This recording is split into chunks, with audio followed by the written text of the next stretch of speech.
Your entire debate is based on deception. Very right. It's based on concoction of figures.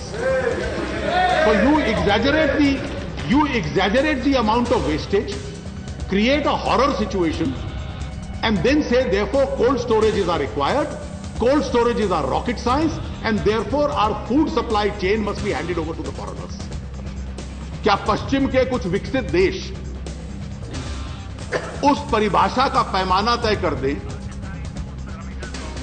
और हमारे देश में कुछ लोग उस परिभाषा का समर्थन करना शुरू कर दें और हम सब उसी परिभाषा को आर्थिक सुधार मान लें? This was reaffirmed by the then government report of November 2001, and compelling reasons and legitimate reasons were given in support of going ahead with it. आपके जो मंत्री कल बोले थे सिब्बल साहब, जिस क्षेत्र का प्रतिनिधित्व करते हैं, मैं उनको चुनौती देता हूं कि अपने क्षेत्र में खुलवा ले ये स्टोर, और चुनाव तो बहुत नजदीक आ रहा है और उसी स्टोर से अपना चुनाव का अभियान आरंभ कर लें। व्यापारियों का वो क्षेत्र है तो एफडीआई के ऊपर फैसला हो जाएगा और जनमत भी हो जाएगा कि जिस पीपल के बिहाफ पे आप बोल रहे हैं कि मैं जनता के बिहाफ पे बोल रहा हूं कि वो जनता इस संबंध में क्या नीति अपनाती है। क्या हम में इतनी ताकत है? आप कल जिक्र कर रहे थे कि हल्दीराम को पूरी दुनिया में फैला दें। आप वाणिज्य मंत्री हैं, आप खड़े होकर अमेरिका को कह सकते हैं कि आप आउटसोर्सिंग पे जो प्रतिबंध लगाते हैं ये आर्थिक सुधार नहीं है। लोकसभा के बाद अब राज्यसभा में खुदरा बाजार में विदेशी निवेश को लेकर महासंग्राम जारी है। बहस के दौरान राज्यसभा में नेता विपक्ष अरुण जेटली ने सरकार पर कई सवाल दागे, जिनका सामना करवाना सरकार के लिए बेहद कठिन था। लोकसभा की बहस को याद करते हुए अरुण जेटली ने सरकार की जीत पर भी सवाल खड़े कर दिए। आपको सहारा चाहिए होगा, समर्थन चाहिए होगा,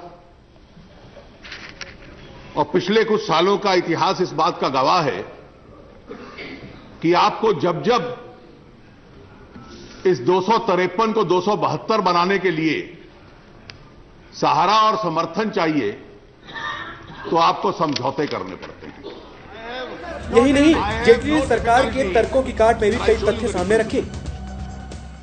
किसान को लाभ पहुंचे इसमें कौन सा इंफ्रास्ट्रक्चर चाहिए? आपको बिजली चाहिए, आपको सड़कें चाहिए, आपको ट्रांसपोर्टेशन चाहिए और आपको कोल्ड चेन्स चाहिए, इरिगेशन चाहिए।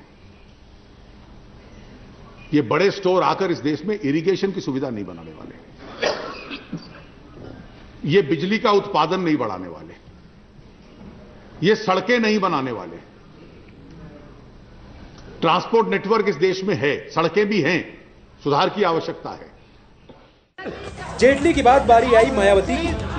उम्मीद थी कि मायावती एफडीआई पर कुछ बोलेंगी, लेकिन हुआ ये कि मायावती कल लोकसभा में सुषमा स्वराज द्वारा दिए गए एक बयान पर सवाल खड़े करने लगी। नतीजा ये हुआ कि सदन में हंगामा होने लगा। हंगामा न थमता देख सदन को 10 मिनट के लिए स्थगित कर दिया गया। बैठ जाइए।